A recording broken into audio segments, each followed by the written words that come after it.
Shalom keluarga damai, mensyukuri berkat Tuhan lewat hari baru bagi kita semua di pagi hari ini.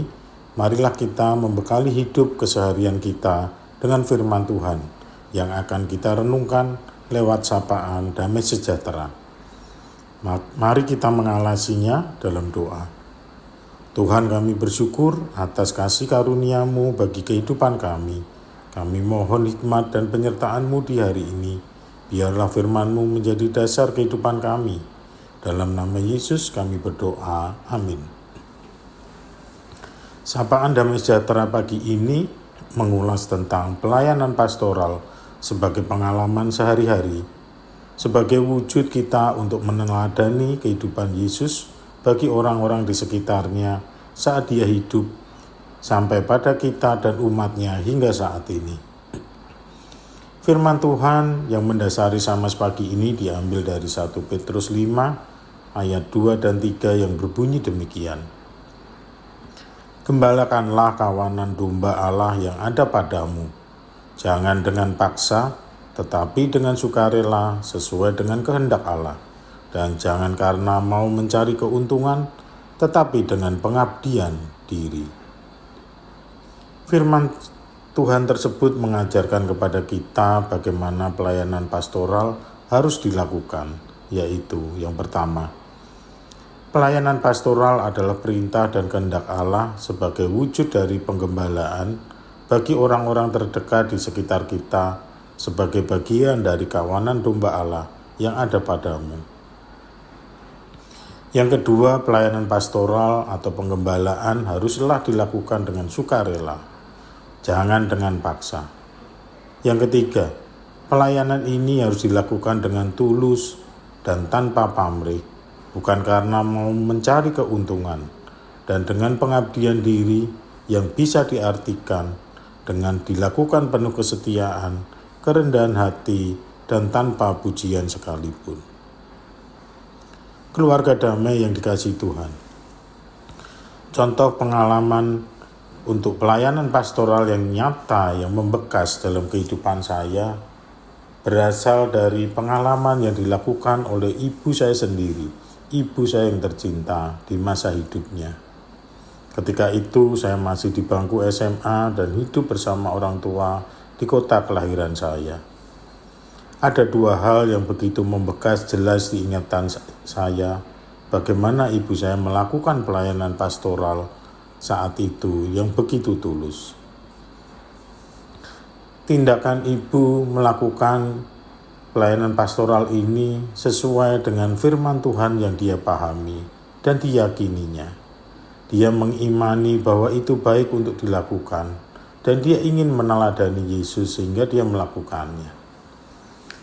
Berikut beberapa cerita pengalaman pastoral yang dilakukan oleh ibu saya yang mungkin ibu saya saat itu tidak menyebutnya sebagai pelayanan pastoral karena mungkin belum mempunyai pemahaman yang dalam tentang pelayanan pastoral.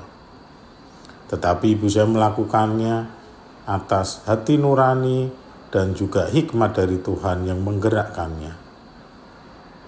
Yang pertama, di dalam kesederhanaan dan keterbatasan, ibu saya dengan setia membagikan nasi berserta lauk pauk kepada seorang bapak tetangga dekat kami yang baru saja saat itu keluar dari penjara setelah lama berada di tahanan di dalam bagian dari hidupnya.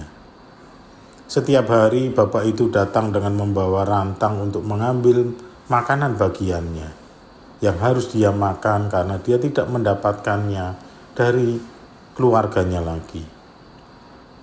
Biasanya bapak itu datang di siang hari. Saya ingat biasanya bapak itu datang di siang ketika saya sudah pulang dari sekolah. Kadang juga datang di sore hari sekitar jam 5 sore yang biasanya merupakan waktu saya dan saudara-saudaranya untuk mandi sore sebelum makan dan belajar setiap harinya. Makanan yang ibu saya bagikan bukanlah makanan sisa dari apa yang telah kami makan di keluarga kami.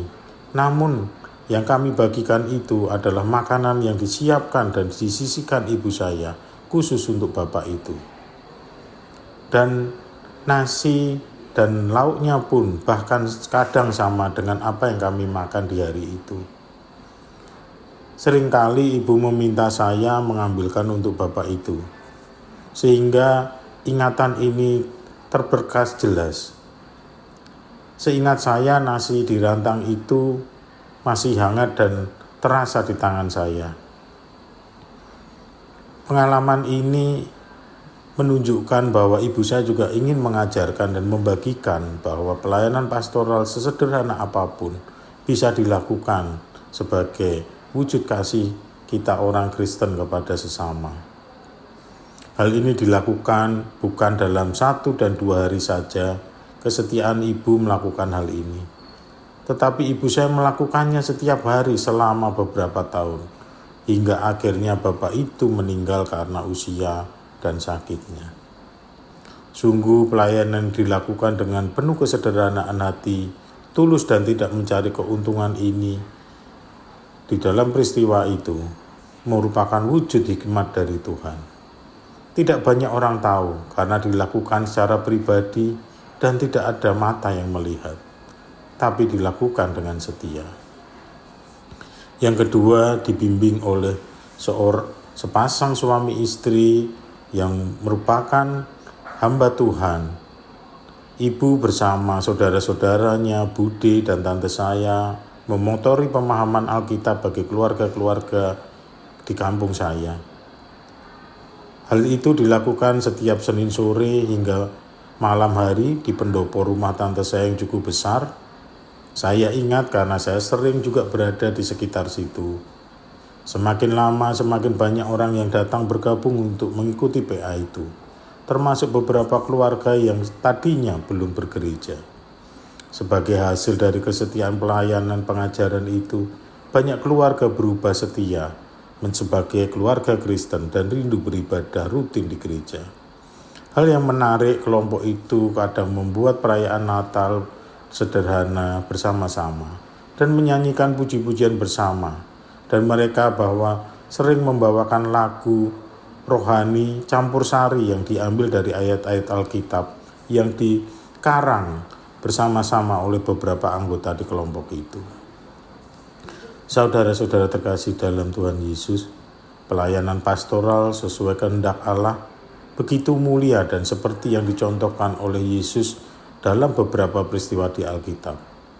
Dengan sifat-sifat keilahian dan kemurniannya, Yesus melakukan pelayanan pastoral melalui pengajaran, mujizat, penyembuhan orang sakit, memberi makan banyak orang, mencintai anak-anak kecil, dan lain-lain. Sebagai wujud perannya menjadi gembala bagi domba-domba di sekitarnya. Pelayanan melalui hal-hal yang mendasar bagi kehidupan orang-orang di sekitarnya, namun sangat dibutuhkan dan sangat berarti bagi mereka.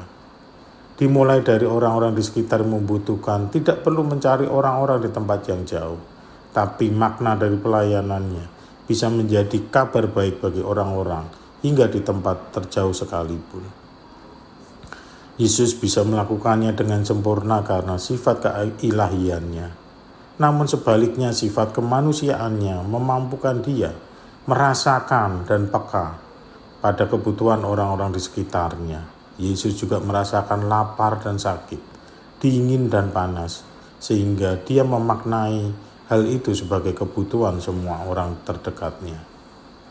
Walaupun hal ini sulit bagi kita untuk meneladaninya dengan sempurna, tetapi pastilah Tuhan memampukan kita untuk melakukan tugas ini. Tugas kita adalah meningkatkan kepekaan pada kebutuhan orang-orang di sekitar kita, sambil kita memperkuat dasar iman dan pemahaman dari teladan Yesus itu. Pastilah kita bisa melakukan pelayanan pastoral seperti kehendak Allah dengan melakukan sama seperti yang dimintanya pada diri kita, untuk mengajar kita, untuk menumbuhkan iman kita seturut dengan firman Tuhan. Sebagai bagian mewujudkan misinya di dunia ini untuk menjangkau orang-orang terdekat di sekitar kita, dan sebagai bagian melayani domba-domba Allah yang ada pada kita. Mari kita berdoa. Tuhan, Engkau mengajarkan kepada kami bagaimana kami harus melayani orang-orang di sekitar kami, sama seperti domba Allah yang ada pada kami. Mampukan kami memahami kebutuhan mereka. Pakailah kami dengan apa yang ada pada kami untuk mewujudkan kasih-Mu. Beri kami hikmat agar kami bisa melakukan seperti yang Kau mau. Dengan sukarela, penuh pengabdian dan bukan untuk mencari keuntungan sendiri. Ajar kami setia melakukannya walaupun tanpa tatapan mata dan pujian dari orang lain. Kiranya nama-Mu dimuliakan melalui pelayanan kami ini. Dalam nama Yesus kami berdoa. Amin. Teruslah melayani orang-orang di sekitar-Mu seperti yang diteladankan Yesus dan untuk mengambil bagian bagi misi Allah. Tuhan Yesus memberkati.